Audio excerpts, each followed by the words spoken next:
অনেক ছেলেরা আছে বাপের নামে সব জমি জমা কিনে প্রবাসীরা, আবার অনেক বাপরাও আছে এত বেবুজা, ছেলে নিজের নামে জমি কিনলে বাপ মন খারাপ করে।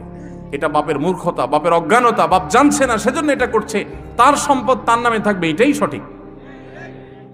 আপনার নামে থাকতে পারে, আপনার সে যে জমি বিক্রি করে গেছে সেই জমিটা আপনার আবার কিনে দিল, বা ওই পরিমাণ জমি কিনে দিল, টাকা দিল, বা আরো এক্সট্রা কিছু আপনাকে দিল গিফট হিসাবে। ঠিক আছে, বাবা অনেক কষ্ট করছে, এক সময় আমার বিদেশ পাঠাইছে, ঠিক আছে আমি বাবারে 2-4-5 বিঘা জমি কিনে দিলাম বা ওইটা করে দিলাম। এটা করুক, সে এটা অনুদান, এটা ক্লিয়ার, তাকে হাদিয়া, আর নিজেরটা নিজের কাছে থাকবে। এই হিসাবগুলো আলাদা আলাদা না করার কারণে পরে একসময় ভেজাল হয়। আমরা হলাম, সব লোক হলো মুখে মুখে মিষ্টি, আতে আতে বিষ, দাঁতে দাঁতে মিষ্টি, আতে আতে বিষ।